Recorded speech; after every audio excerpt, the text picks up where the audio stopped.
ഉണ്ണിസാറ് ഉണ്ണിസാറ് ഉണ്ട് കുളിക്കുക. എന്താ പ്രത്യേകിച്ച്?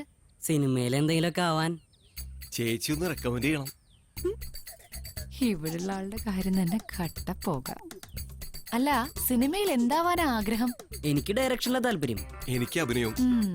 സിനിമയിലൊക്കെ കയറി പറ്റാൻ വലിയ കഷ്ടപ്പാടാ. ഞങ്ങൾക്കറിയാം, മമ്മൂക്കൊക്കെ ഒരുപാട് കഷ്ടപ്പെട്ടിട്ടുണ്ട്. മക്കൾ എത്ര വരെ പഠിച്ചു? ഡിഗ്രി കഴിഞ്ഞു. പാസ്സായോ? ഇല്ല, എനിക്ക് 4 പേപ്പർ കൂടി ഉണ്ട്. എനിക്ക് 5. ഓ, നല്ല ബെസ്റ്റ് സ്റ്റുഡൻസ്. താങ്ക്സ്. ഇന്ന് കഷ്ടപ്പെട്ട നാളെ മമ്മൂട്ടിയാവാൻ നിങ്ങളോട് ആരാ പറഞ്ഞു? വിജയിച്ച ഒരു മമ്മൂട്ടിയെ നിങ്ങളെ കണ്ടിട്ടുള്ളൂ. മമ്മൂട്ടിയേക്കാൾ കഷ്ടപ്പെട്ട് ജീവിതം തന്നെ നഷ്ടപ്പെടുത്തിയ 100 കണക്കിന് പാവങ്ങളുണ്ട് ഇവിടെ. അവരെയൊന്നും ആരും കേക്ക് ചെയ്യുന്നുണ്ടാവില്ല. പഠിച്ച് ഡിഗ്രി എടുക്കാൻ നോക്കാണ്ട് തോറ്റു തുന്നമ്പാടി അടക്ക നാടന് സംവിധായകനും. മഹാനായ ലെനിൻ പറഞ്ഞിട്ടുണ്ട്, വിദ്യാർത്ഥികൾ ചെയ്യേണ്ട 3 കാര്യങ്ങൾ. എന്താണെന്നറിയോ? ഇല്ല. പഠിക്കുക, പഠിക്കുക, പഠിക്കുക. ശരി. ഹലോ, ഇങ്ങോട്ടാ ഇപ്പൊ പഠിക്കാൻ പോവാ? ഇന്നിനിപ്പൊ പഠിക്കാൻ നിൽക്കണ്ട, കാണാൻ നാളെ കണ്ടിട്ട് പോയാ മതി. ഉണ്ണി സാറേ, സിനിമ ഉപേക്ഷിക്കേണ്ടി വരൂ. ചിലപ്പോ. ഉണ്ണി സാറേ, പുറത്ത് ആള് വന്നിട്ടുണ്ട്. ചാൻസ്. ചാൻസോ? എനിക്കൊരു ചാൻസ് ഇവിടെ നിന്ന് രക്ഷപ്പെടാൻ. ഇല്ലെങ്കിൽ വേണ്ട. ഉണ്ണേട്ടാ, വണ്ടി നല്ല പഴുതായിട്ട് പുതിയത് എടുക്കാൻ നോക്കിട്ടാ. എടുക്കാടാ, നമ്മുടെ പടം തുടങ്ങട്ടെ. ഉണ്ണിയെ വിളിക്കണമെന്ന് ഞാൻ വിചാരിച്ചിരിക്കുകയായിരുന്നു. കണ്ടത് നന്നായി.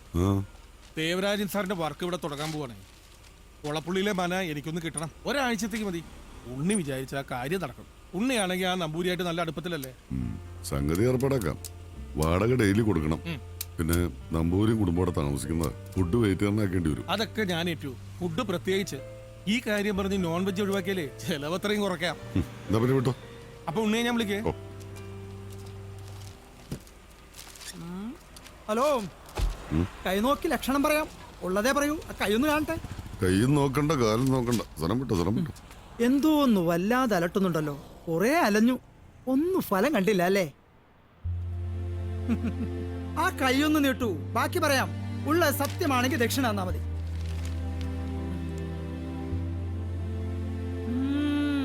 ഭാഗ്യരേഖ ഉച്ചസ്ഥായിലേക്ക് എത്തി നിൽക്കുന്നു. അലച്ചില് ഫലം കാണാറായി. ഒരു സുന്ദരിയായ പെൺകുട്ടി എവിടെയോ കാത്തിരിപ്പുണ്ട്. സുന്ദരിയായ പെൺകുട്ടിയോ? അതെ, വിവാഹം ഒത്തുവന്നില്ല, അതല്ലേ ദുഃഖം. ഇപ്പോഴുള്ള ബിസിനസ് നഷ്ടത്തിലാണ്. ആഗ്രഹിച്ച പോലെ ഉടൻ തന്നെ ഗൾഫിലേക്കുള്ള വിസ റെഡിയാവും.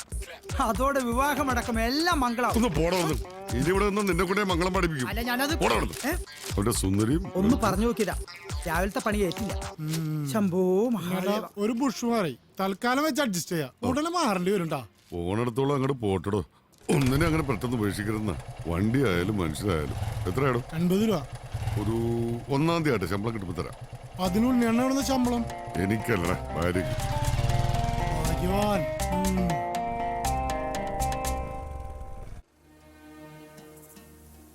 ജോൺസന് മരം വിറ്റു, ഐശുവിന്റെ പശുക്കളെ വിറ്റു.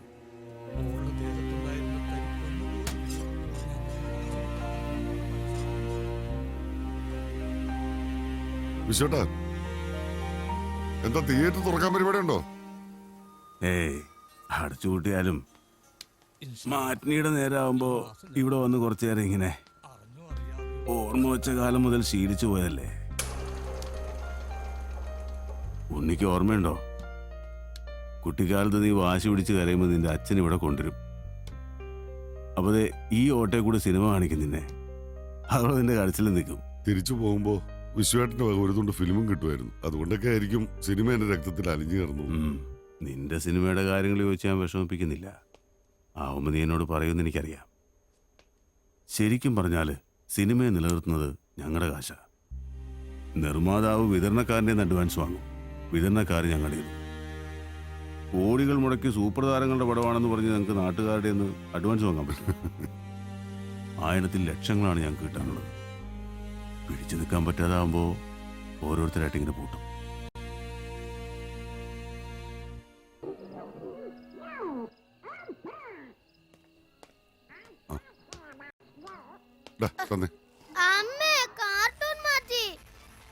ഏഷ്യാനെറ്റ് അവാർഡ് കാണാടാ. ആ, മിടുക്കന്മാരെ അവാർഡ് മേടിക്കും. അതില്ലാത്ത ഒരു വീട്ടിലിരുന്ന് ടി വിയിൽ കണ്ട് രസിക്കും. വേണ്ട, ദാ എന്താന്ന് വെച്ചാൽ കണ്ടോ. വേണ്ട വേണ്ട, അച്ഛൻ കണ്ടോട്ടെ. ദാ പിടിച്ച്. അവാർഡ് വാങ്ങാൻ ആൾക്കാരിങ്ങനെ സ്റ്റേജിലേക്ക് കയറണത്, വാങ്ങിയിട്ട് എന്തൊക്കെയാ പറയണത്, ഇതൊക്കെ അച്ഛനോട് പഠിക്കാനുള്ളതല്ലേ. അടുത്ത കൊല്ലം അച്ഛന് പോയി വാങ്ങാനുള്ളതാ മോനെ. അച്ഛൻ സമ്മാനം വാങ്ങുന്ന നമുക്കും ടിവിയിൽ കാണാല്ലേ. എന്തിനാ മോനെ ടിവിയില് കാണുന്നത്? സമ്മാനം വാങ്ങിക്കാൻ നമുക്കും പോയി കൂടി തിരുവനന്തപുരത്തേക്ക്. അവിടെ ചെന്നാ ചിലപ്പോ അവർ അമ്മക്കും തരും ഒരു അവാർഡ്. നിന്റെ അച്ഛനെ പോലത്തെ ഒരാളെ സഹിക്കുന്നതിന് സഹനടിക്കുള്ള അവാർഡ് ഇല്ലേ ഉണ്ണിയേട്ടാ? അതെ അച്ഛൻ, ഞങ്ങളെയും കൊണ്ടുപോകും തിരുവനന്തപുരത്തേക്ക്.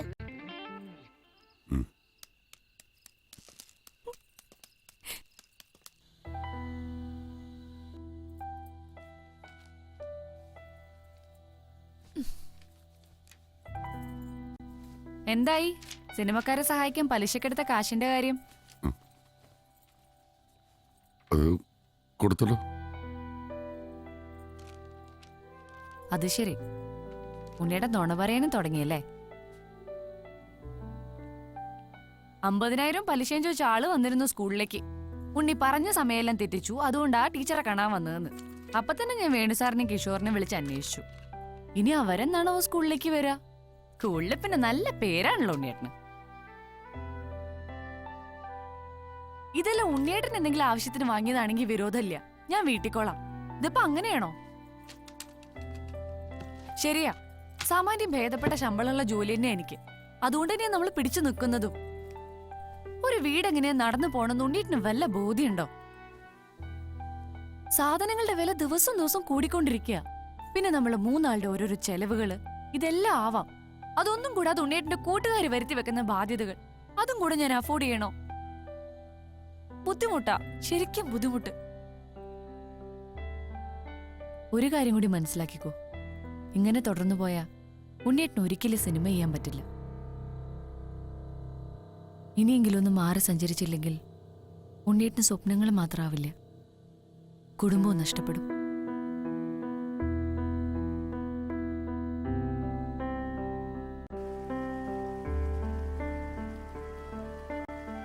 നമ്മളൊക്കെ സ്വപ്നജീവികളാ. ജീവിക്കാൻ അറിയാത്ത, കുടുംബം എന്താണെന്നറിയാത്തവർ സ്വപ്നജീവികൾ.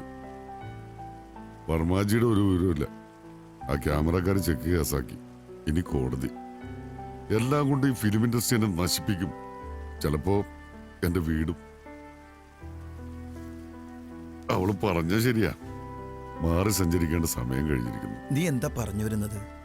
സിനിമ എവിടെ എത്താത്ത നിലയ്ക്ക്, എത്താൻ സാധ്യതയില്ലാത്ത നിലയ്ക്ക് ഞാൻ തീരുമാനിച്ചു. ഒട്ടും സന്തോഷത്തോടെ അല്ല, നിവൃത്തിയുടെ കൊണ്ടാ. പോവാടാ എങ്ങോട്ടെങ്കിലും. ജമീൽ, ഉള്ളി ഉണ്ടോ എടുക്കാൻ? പരിപ്പ് അടുപ്പത്തിട്ട് നോക്കിയപ്പോഴാ ഉള്ളി ലെവലേശല്ലേ വീട്ടില്. മോളെ രസിയ, ടീച്ചർക്ക് ഇത്തിരി ഉള്ളി എടുത്തു കൊടുത്തേ. ഇന്ന് ഹർത്താലായതുകൊണ്ട് ടീച്ചർക്ക് വീട്ടിൽ തന്നെ ഇരിക്കാൻ പറ്റിയല്ലേ? ഇടക്കിടക്ക് ഇങ്ങനെ ഹർത്താൽ വരണതേ ഒരു രസം തന്നെയാണല്ലേ? നല്ല രസം തന്നെയാ. ചെന്നില്ലെങ്കിലേ ലീവ് ഒന്ന് പോയി കിട്ടും. എന്നാ അങ്ങോട്ട് എത്താനുള്ള വഴി സർക്കാർ ഉണ്ടാക്കി തരുമോ? അതുമില്ല. അതുകൊണ്ട് ഇപ്പൊ സ്വന്തം ആവശ്യത്തിനൊക്കെ ലീവില്ലേ പാവുക, ഒക്കെ ഹർത്താലുണ്ടോ? അല്ല ടീച്ചറെ, ഉണ്ണി ഗൾഫിൽ പോവാന്ന് കേട്ടല്ലോ. ഞാനും അത് ചോദിക്കണോന്ന് വിചാരിച്ചാണ്. ഗൾഫിലേക്കോ? എന്റെ ഭർത്താവ് ഉണ്ണിയുടെ കാര്യം തന്നെയല്ലേ പറയണത്. എന്നാ പിന്നെ കാക്ക മലന്ന് പറക്കും. സംഗതി എന്നോടും പറഞ്ഞു, ഞാനത് അപ്പോഴേ വിട്ടു. ഈ ഒറ്റപ്പാലോ സിനിമയൊക്കെ വിട്ട് ആളെങ്ങോട്ട് പോവാനാ? കരക്ക് വെച്ചിട്ട് മീന്റെ പോലെയോ പരിപ്പ്.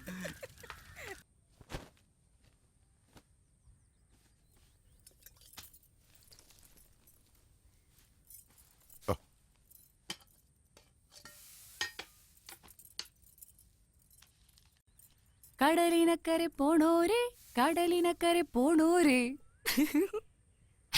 പോയി വരുമ്പോൾ എന്തു കൊണ്ടുവരും, കൈ നിറയെ പോയി വരുമ്പോൾ പോയി വരുമ്പോൾ എന്തു കൊണ്ടുവരും. അങ്ങനെ പറഞ്ഞാൽ ശരിയാവില്ല. 7 ആർട്സിന്റെ പടം 17-ാം തീയതി തുടങ്ങിയ ഉണ്ണിയേട്ടൻ തന്നെ അസോസിയേറ്റ് ആയിട്ട് വർക്ക് ചെയ്യണമെന്ന് പ്രൊഡ്യൂസർക്ക് ഒരേ നിർബന്ധം. ഈ പടം കഴിഞ്ഞാൽ ഉണ്ണിയേട്ടന്റെ പടം നമുക്ക് ആ പ്രൊഡ്യൂസറെ കൊണ്ട് തന്നെ ചെയ്യിക്കാം. ആ കാര്യം ഞാൻ ഏറ്റു. വേണ്ടതേ, ഇനി ഇതും പറഞ്ഞുകൊണ്ട് നടന്നാൽ ശരിയാവില്ല. ഞാൻ ഫോണിലൂടെ പറഞ്ഞല്ലോ, ഒരു വിസ തോന്നുന്നുണ്ട്. ശനിയാഴ്ച ദുബായിക്ക് പോവാം.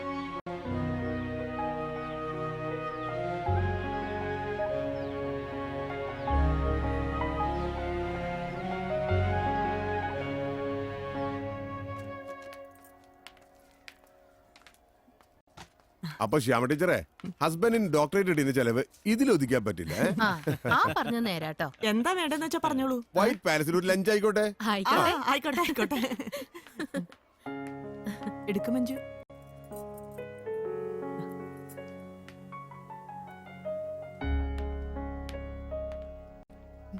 എന്താ മഞ്ജു ടീച്ചർ ആകെ മൂടിയായിരിക്കുന്നേ? വന്നപ്പോ തൊട്ട് ഞാൻ ശ്രദ്ധിക്കാം. അല്ല, ഞാനിങ്ങനെ ഓരോന്നൊക്കെ ഓർത്ത്. എന്തേ ഇത്ര ഓർക്കാൻ? ഉണ്ണിയേട്ടൻ ഉണ്ണിക്ക് എന്താ പറ്റിയത്? ഉണ്ണിയേട്ടൻ ഗൾഫിലേക്ക് പോവാ.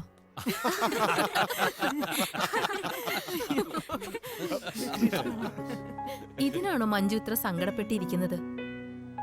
നല്ല കാര്യല്ലേ? പോട്ടെ, പോയി ജോലി ചെയ്യട്ടെ. അല്ലെങ്കിൽ ഇന്നത്തെ കാലത്ത് ഒരാളുടെ ശമ്പളം കൊണ്ട് മാത്രം എങ്ങനെ ജീവിക്കാനാ? വൈകിയാണെങ്കിലും ഉണ്ണിക്ക് അങ്ങനെ തോന്നിച്ചത് വളരെ നല്ല കാര്യം.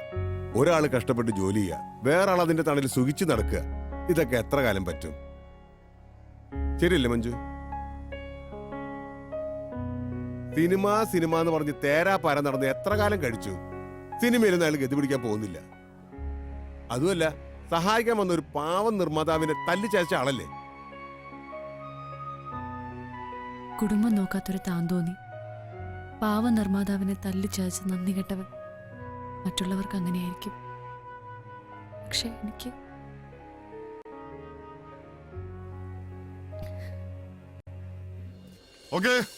നോക്കാം. ആ പ്രമോദ്, നമ്മൾ തുടങ്ങുന്നത് ആസിഫിന്റെ ടൈറ്റിൽ നിന്ന് അവിടെ നിന്ന് വൈഡ് ചെയ്ത് വന്നിട്ട്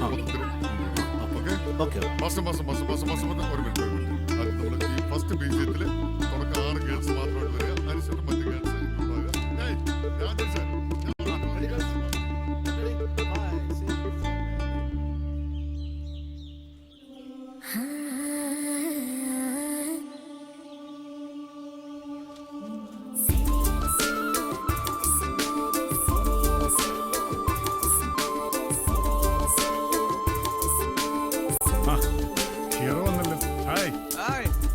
ഹലോ ആസിഫ്. ഇവിടെയാണ് ഞാൻ സോങ് പ്ലാൻ ചെയ്തിട്ടുള്ളത്. കെ ജോസ് ജിമ്മി ചിപ്പ് എത്തും. എവിടെ ഹെലികോപ്റ്റർ എത്തിയില്ലല്ലോ. ഓർഡർ കൊടുത്തിട്ടുണ്ട്, ഇപ്പൊ എത്തുന്നു. ഈ സോങ്ങിന് ഹെലികോപ്റ്റർ കമ്പൽസറിയാണ്. ഫസ്റ്റ് ഷോട്ട് ഞാൻ അങ്ങനെയാണ് പ്ലാൻ ചെയ്തിട്ടുള്ളത്. ഹെലികോപ്റ്റർ എത്തില്ലേ? എത്തുമല്ലോ. ആസിഫ്, ഞാനൊന്ന് ഷോട്ട് പ്ലാൻ ചെയ്യട്ടെ. ഈ സോങ് ഞാൻ ഷൂട്ടിംഗ് തുടങ്ങുന്നതിന്റെ തലേ ദിവസം വരെ അവൻ എന്നെ ജോസാറേന്ന് വിളിച്ചു. ഇപ്പൊ അവൻ വിളിക്കുന്നത് കേട്ടില്ലേ? കെ ജോസേന്ന്. അവന്റെ അമ്മയുടെ ഒരു ഹെലികോപ്റ്റർ. എന്റെ പൊന്ന ആസിഫെ, എനിക്ക് പറ്റിയ ഏറ്റവും വലിയൊരു അബദ്ധമാണ് ദേ അവൻ. ഷൂട്ടിംഗ് തുടങ്ങിയ അന്ന് തന്നെ എനിക്ക് മനസ്സിലായി ഇവൻ ഒരു പുണ്ണാക്കും അറിയില്ലെന്ന്. അപ്പൊ തന്നെ അസോസിയേറ്റ് ഡയറക്ടറായ ഒറ്റപ്പാല ഉണ്ണിയെ വിളിച്ചു വരുത്തി. മാർസില മുത്തപ്പന്റെ അനുഗ്രഹം കൊണ്ട് അന്ന് മുതൽ കാര്യങ്ങളെല്ലാം ഭംഗിയായിട്ട് പോകുന്നു. ഉണ്ണിച്ചേട്ടനുണ്ടെന്നുള്ള ഒറ്റ ധൈര്യത്തിനാ ഞാനും വന്ന്. പിന്നെ കെ സാറിന്റെ പടവും. അല്ല, ഉണ്ണിച്ചേട്ടൻ അവിടെ? ഉണ്ണി ഉണ്ണിച്ചേട്ടാ കണ്ടോ, പറഞ്ഞ സമയത്ത് എത്തും. എന്നിട്ട് എവിടെ? അവിടുന്ന് പുറപ്പെട്ടു. വല്ല ട്രാഫിക് ജാം ഇല്ലാതെ ഞാൻ ഷൂട്ട് ചെയ്യത്തില്ല. ഉണ്ണി എന്താണെന്ന് ചെയ്തോ. ഉണ്ണി നീ അവിടെ നിന്നേ. അവൻ ഇത് എപ്പോഴും ഉള്ളതാ. നീ എങ്ങനെയെങ്കിലും ഇതൊന്ന് എടുത്തതാ. അയ്യോ, അതെ, ഉണ്ണിച്ചേട്ടൻ എടുത്താൽ മതി. ചെല്ലിയല്ലേ, ദേ അവിടെയുണ്ട്.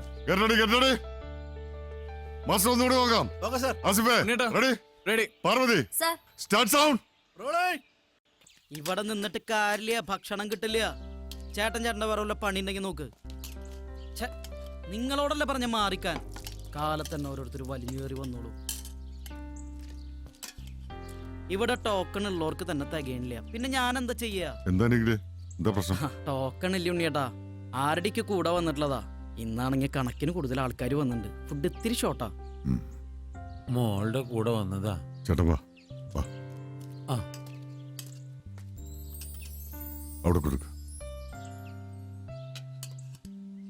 രാവിലെ ഒന്നും കിട്ടിയില്ല.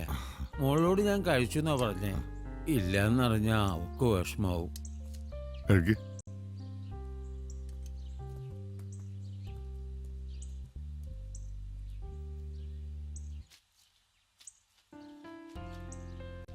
സാറേ, എന്റെ മോളാ.